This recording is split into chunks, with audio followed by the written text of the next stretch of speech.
Hey guys, welcome back. Lucky here, and today we're going to go over 10 things I wish I knew sooner before jumping into Once Human. These are 10 things that would have saved me a lot of time and a lot of frustration and a lot of currency. So stick around and find out what those 10 things are. First up, number one is going to be that you're going to find really awesome weapons in this game. Like this one here, if we look at it, it's got all kinds of extra perks. It's got impact, dealing more damage against protocell, and then down below the calibration perks like lightweight style, crit damage, right? These are all fantastic upgrades. And if we calibrate this weapon, it could be incredibly strong thanks to all those really unique perks. However, I found this weapon. I did not craft it myself. So after I use it, if I go to try to repair this weapon, it won't let me. It says you are not the owner and you cannot repair. So what the takeaway here is that you cannot repair anything that you find. Any weapons you find, any armor you find, you cannot repair these things. Weapons and armor that you craft, you can repair. So you're going to want to be really careful about upgrading gear that you find, including the weapons. Sometimes it can be really good, but the downside is that you're not going to be able to repair that weapon when it breaks, and so you're going to lose it.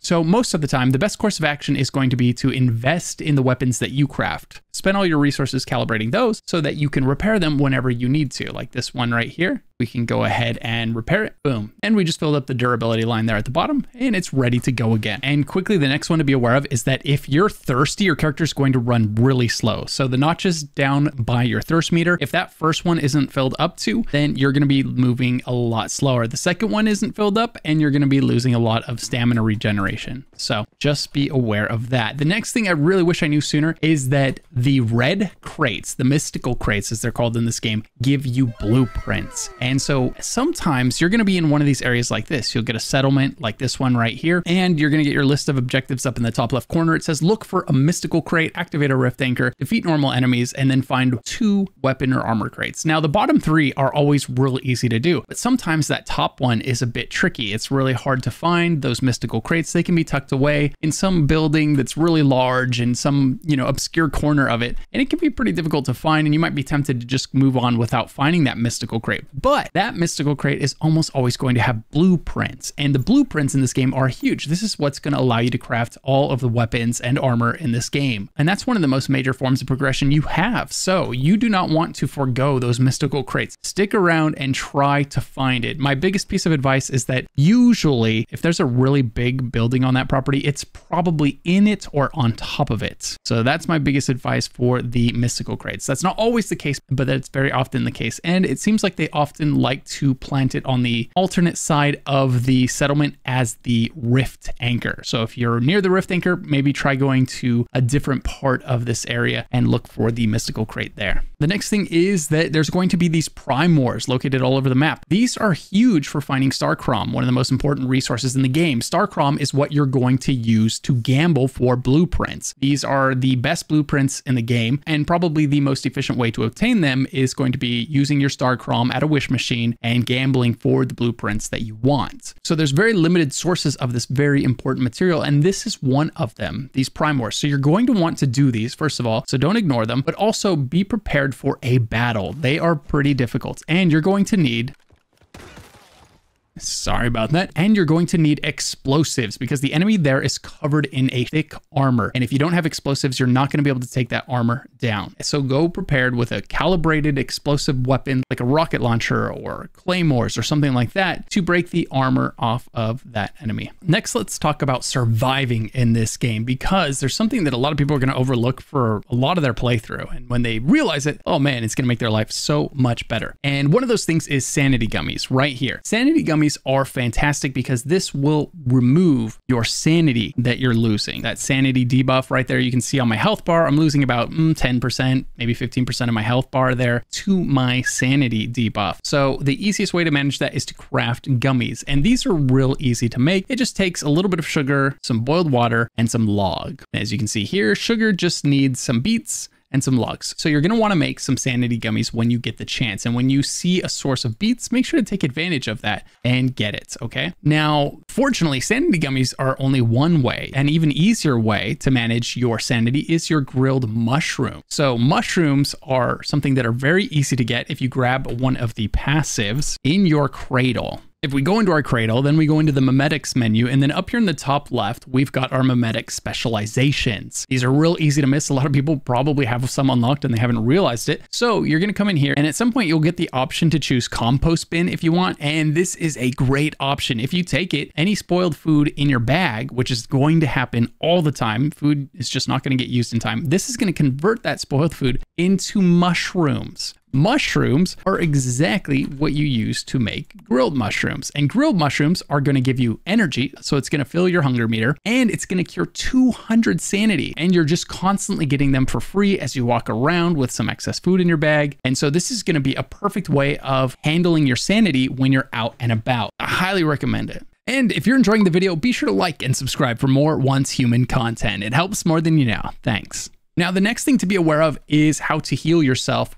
Pretty much unlimited, right? So if we scroll down at our supplies workbench, you'll find a recipe for activators. Activators are going to restore 50% of your health. This is huge, and you can craft these unlimited. These ingredients are very easy to come by. You'll have plenty of them, and so it won't ever be a problem that you find yourself unable to have 10 or 20 heals on you at all times, which is going to be really helpful in exploring and dealing with monoliths, especially. If you're going into a monolith to take down a boss, you're going to want this. This is going to be essential. Similarly, one of the things you're going to want to make sure you take with you anytime you're going somewhere difficult is an adrenaline shot. An adrenaline shot is going to allow you to resurrect yourself if you take fatal damage. You're going to get a screen that pops up after you die saying, do you want to abandon this attempt, or do you want to use an adrenaline shot? Now, these would be nearly unlimited use, just like the activator, if not for the fact that it uses Stardust, which is a fairly rare resource. This one, you get plenty of it, but it's a lot harder to come by than, you know, something like this. We have 1,144 rubber, right? The Stardust resource, we can get it by going to abstraction sites and securement silos, but we are going to find ourselves running out of that for sure, because we're also using this to calibrate weapons. So you're going to want to save adrenaline shots for only when you need it, like if you're in a boss fight in a monolith, or if you're really far from a respawn point. But most of the time, what you should be doing is laying down a campsite anytime you get decently far away from your base. Just pop down a campsite. These are really cheap. All you have to do to make a campsite is hit any ore a few times. That's going to give you gravel, and then hit a tree a few times. That's going to give you wood. And now you can make a campsite. You'll probably have enough materials to make multiple campsites, and you'll just slam it down. It'll say, hey, just letting you know, it's going to remove your last campsite. If you put a new one here,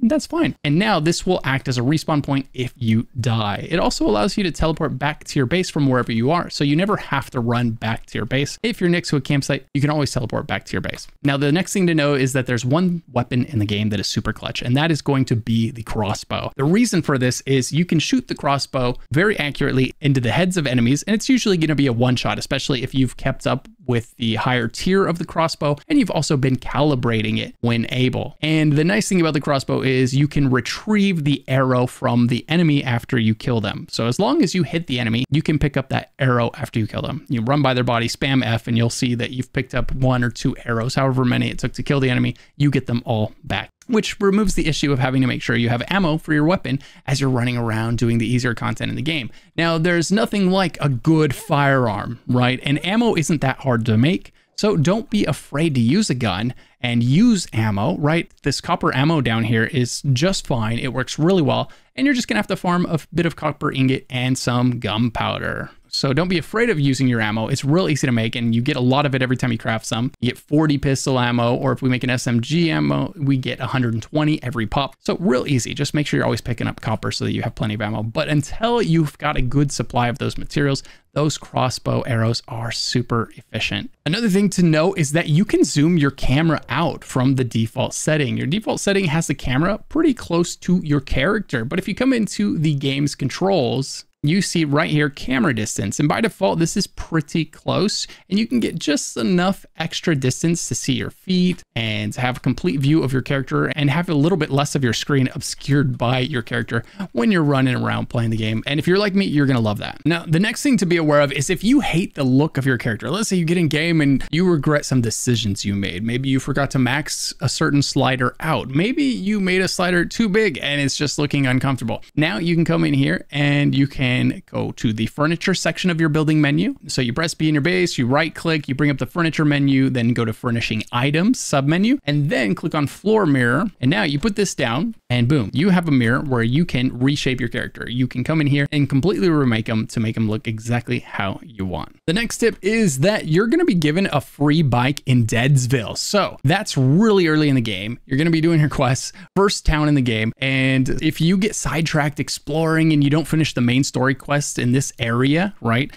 You find that by pressing L and you follow the Stardust quests here. They'll be in this section right here or the yellow marker on the map. As long as you're following that, you'll get your bike in pretty short order. So don't craft your first bike. Let the game give it to you for free, and then you'll be able to summon it anywhere you want without having to spend the materials to make it yourself in the early game, which can, take a little bit of time. If you do craft it yourself, it's not too big a deal. That's not too many materials that it takes. Now, the next thing to be aware of is as you're driving around, you're going to see cars on the side of the road, and that's where you're going to get fuel for your bike or your car if you've created a car, right? You're going to be able to get fuel for those just by checking the trunks of vehicles on the side of the road. Now, the thing to know about this is you might feel like you're never finding fuel in those trunks, because the way this works is anytime you're on a main road, like a really major road like this, it looks like a main road. This little dirt road right here, that looks like a side road. This looks like a side road. So the smaller the road, the more likely the cars on it are to have fuel in the trunk. If you're on a main road, it's going to be really unlikely that you find a car with fuel in the trunk. I guess, from an RP standpoint, it's because these have already been searched and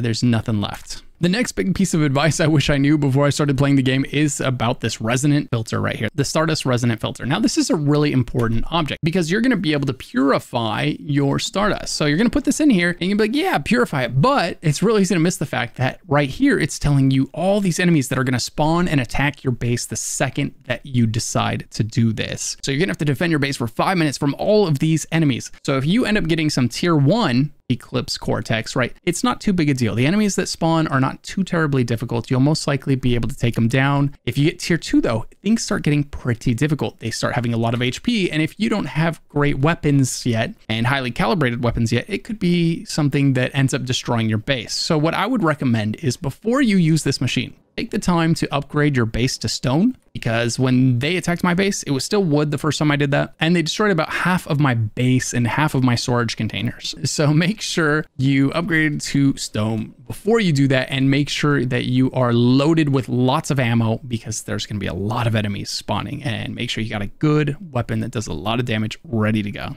Another quick tip is that if you press N, it turns on your flashlight. This is going to be essential in a lot of areas in this game. It's easy to overlook, but hey, it's right there, nice and easy to use. And also make sure, another quick tip is to make sure that you are taking advantage of the deviations in this game. You're going to be finding them all over the place. And if you look at them in your base, so if we create these containers here, we look inside, we can sync to cradle if we want to put it in our cradle and then have it with us. Alternatively, we can withdraw that one right there. We can use this facility, and it tells us when we hover over these what type of deviation they are.